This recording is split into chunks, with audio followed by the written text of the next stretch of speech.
Happy Homebrew Wednesday. In the background, that's it there. See that? We've got the mash on. That's right. Weekday brew. Putting through a robust porter tonight. So I'm thinking I might do a robust porter for the SJ pour, which means I'll have no more robust porter, which means I need to make more porter. Anyhow, beer. First all grain from Zane Maxwell, so let's open it up and give it a crack. Oh, good sign. Yes. Carbonation. It's always a good sign. Oh, nice and clear.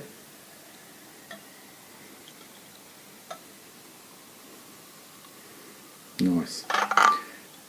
Just before I talk about this beer, went to the local homebrew club last night, which was really good. And Paul Wickspeed spoke about this the other day, but at the homebrew club, we're talking about beer faults. Probably, maybe 15%, 20% of them had a wee fault in them of some sort, including one of mine, which I took along, although everyone was convinced it didn't have a fault, but bloody hell I was. DMS all the way. So, I don't want to talk about beer faults as a tasty beer, Zane, but anyhow, let's have a little look at it. It's pretty clear. Sorry, pretty clear. I'll be happy with that. A nice little bit of hop aroma on the nose.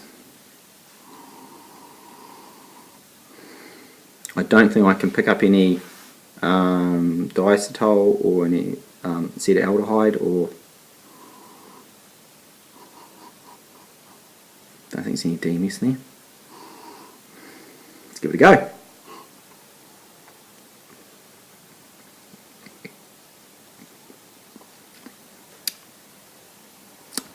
Okay, straight away, this beer has,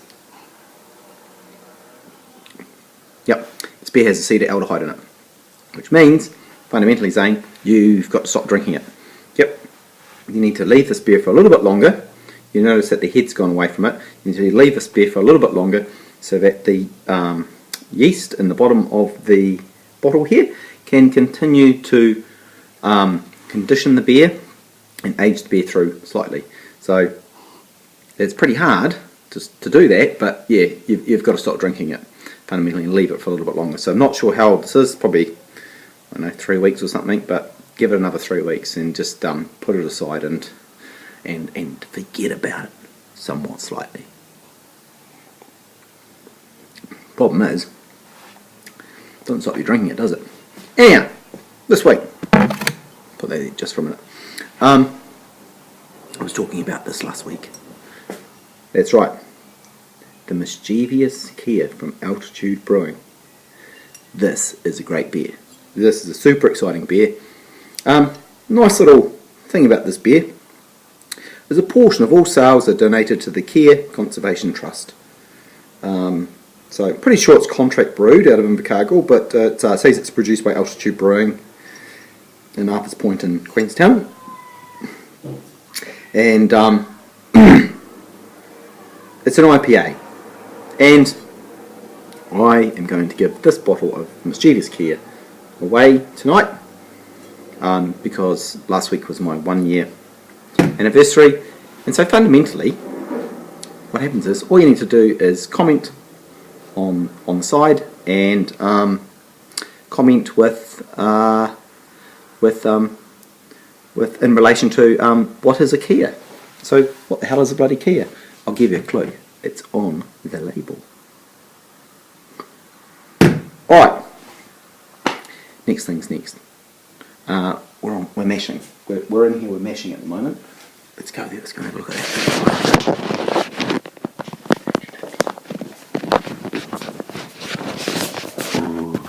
Now, here is the cool thing about this mash. What's that? It's a pH meter. And I might just sneak it into the mash here and we'll see if we can just see what it's saying about the mash. It's a dark beer. borrow this from work. Is that? It's 5.1.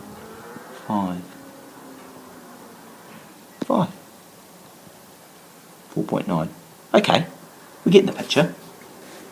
Let's put that back there for a minute. Ooh, flash. Now, I'm going to tell you what's really interesting. I've just borrowed that from work. They use it for making cheese. Check the pH on cheese when that might work. Now, what's really cool about that pH meter is that I have been testing the pH of my water at work and at home over the last 3 days. And I'm going to tell you right now what the results were. The first day, the pH at work was 8.2. The second day, the pH was 6.3. And on the third day, the pH was 7.2. So that's pretty interesting. That is these massive fluctuations in pH in your water every single day. Now, if you're a real intensive, super beer geek, yeah, and you're into like water treatment, I think you need one of those pH things. I think we bought one. I think it was about $80. So anyhow, that's them. So not that bad, Zane, but it's just, you know, just leave it, mate. Just leave it. So let's have a little look at what other things are happening in the brewery right now. Alright, check this out. We've got, let's have a look up here, about 20 degrees. We've got beer conditioning in a keg. And we've just, I'm just sort of, I cold crashed this starter, taken off the excess wort, you know, and I'm just sort of putting it back in here to warm it up. Just get it going again, just get it starting to get it activated, and we'll put that into the beer. Got some old wort down there. Shut that. It's all go. Heaps of beer in here, ready to go. Unfortunately, half of it is full of diacetyl. It's quite good if you like diacetyl. You like that butterscotch flavour. Look at this, some Saison yeast somebody gave me. It's the next brew coming up. Delicious. And grab that. Let's go into this next fridge. Yeah, too many fridges. And in here, got a beer conditioning sitting in here. Let's just let's get a wee sample of this and see where it's at. Get a wee sample. Look at that. Look at that. There it is. There. There. Now,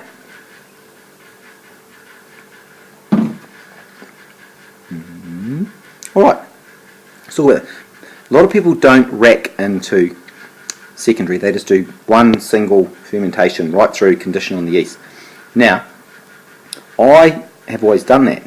But my problem has been that my trub and hops and all that usually cover the bottom of my little spout at the bottom. So I can't actually get any of my beer out to taste it and track the beer as it conditions and transforms. So I've started the process of racking to secondary. And the advantage of that is now I can turn the tap, get the beer and go, man, that smells a lot cleaner than last week where it was just very sulphury and very alcoholic, where today, clean on the nose, a little bit of alcohol in the palate, it's a 7% beer, so you'd expect that, and the beer's cleaned up quite well. So you can actually taste the beer and track it. You can taste the beer and go, this is out of classic brewing styles. It's the Happiness is an IPA recipe. And I taste that and I go, for me, it doesn't have any dry hop in the recipe, but I need to dry hop that.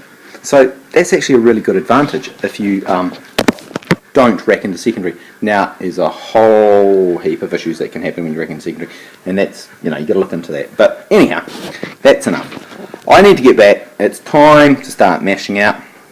I want to upload this. I want to see some guys and some girls giving some comments about what the hell a bloody Kia is, because I want to ship that bottle off next week. I want to send it off, and yeah, I want to do that. Anyhow, happy Homebrew Wednesday. Back over to Zane's beer, just to finish it off. The other thing, Zane, is I'm not sure how long you left it conditioning on the yeast, but you could do that either. If it's not a long period of time, maybe you can increase that as well. It's all good learning. Anyhow, happy Homebrew Wednesday. Catch you guys and girls next week. See ya.